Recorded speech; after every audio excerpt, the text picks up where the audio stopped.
Assalamualaikum warahmatullahi wabarakatuh. Hamidanillah wa musallian ala rasulillah. Kami telah membuat bantahan dan insya Allah nanti bisa kita berikan kepada majelis hakim dan juga pihak-pihak yang terkait.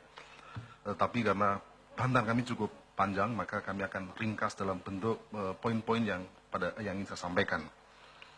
Yang pertama, kalau kita baca dari materi pemohon, maka menunjukkan bahwa pemohon itu ingin menjadikan perbedaan dalam perkara agama sebagai dasar untuk melegitimasi penyimpangan. Padahal sudah sering kali diungkap bahwa ada perbedaan yang cukup mendasar antara perbedaan ikhtilaf dengan inhiraf atau penyimpangan. Beberapa kali juga diungkap bahwa tafsir itu relatif. Padahal tafsir itu memang bisa relatif, tetapi tidak semua tafsir dalam Al-Quran itu kemudian mengandung perbedaan. Sebenarnya ini juga hampir sama dengan pembicaraan kita semua. Ketika kita menyampaikan misalnya, dia menjadi atau dia tergabung menjadi ikatan wanita pengusaha. Mungkin tidak akan ada perbedaan penafsiran.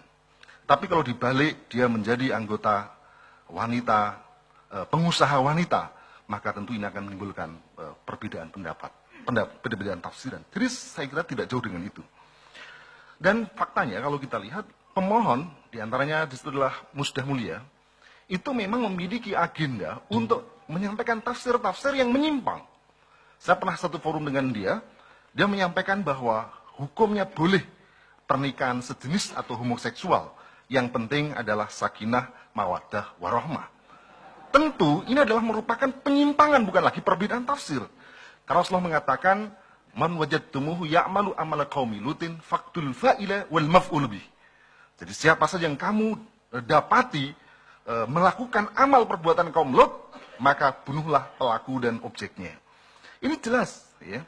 Oleh karena itu kita bayangkan apabila undang-undang ini dicabut, maka penafsiran-penafsiran yang semacam itu, Musdah Mulia dan semacamnya itu akan bermunculan.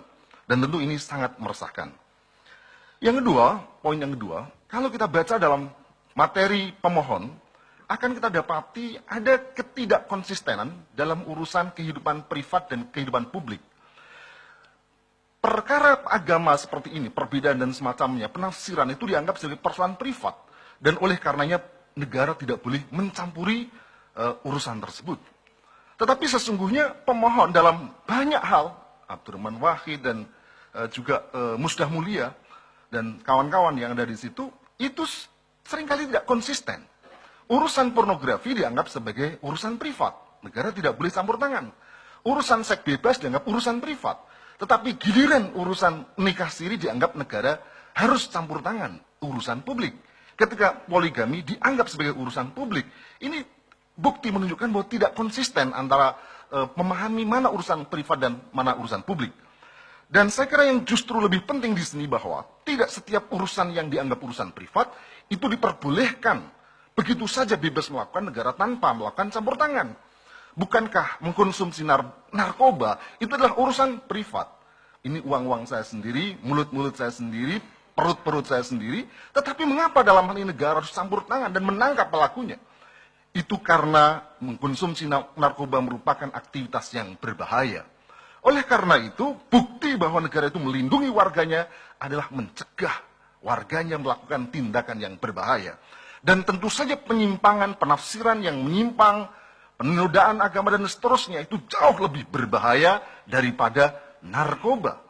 Kalau narkoba itu negara melindunginya dengan cara melarang, menghukum pelakunya, maka sudah semestinya negara harusnya mencegahnya dengan menghukum orang-orang yang melakukan penyimpangan dalam hal penafsiran, peribadahan, penistaan, dan penghinaan. Dan tidak bisa di sini dikatakan bahwa ini adalah urusan privat.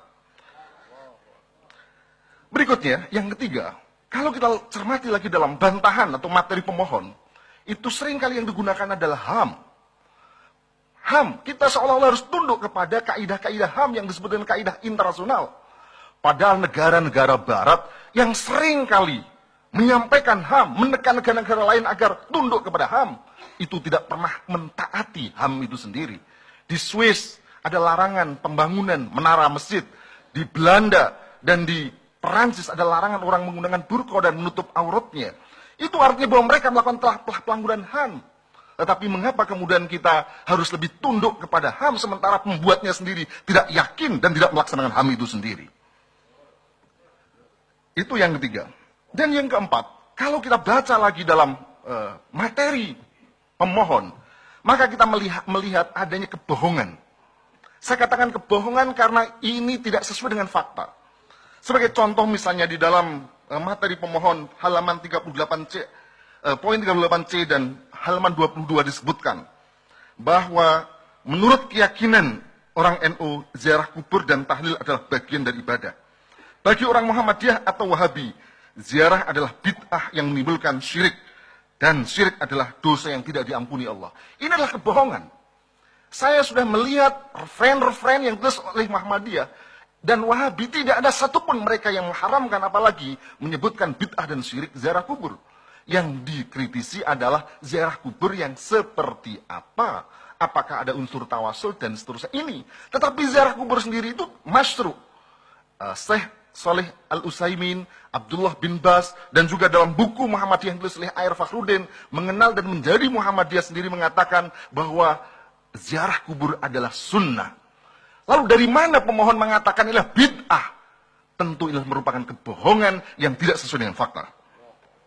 Dan yang lain, di dalam materi pemohon juga disebutkan bahwa contoh pada tahun 763 Masehi, Imam Abu Hanifah, pendiri madhab Hanafi serta seluruh pengikutnya telah dituduh kafir dan murtad. Beliau ditangkap dan dipenjara, disiksa, diracun hingga meninggal dunia di penjara. Meskipun demikian, ajaran dan pengikut madhab itu sempat saat tetap hidup malah semakin berkembang.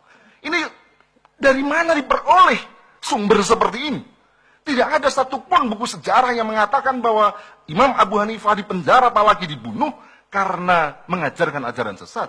Yang ada adalah Imam Abu Hanifah diminta untuk menjadi qadhi oleh khalifah dan beliau menolak. Penolakan telah kemudian dianggap sebagai pembangkang oleh khalifah dan kemudian dipenjara.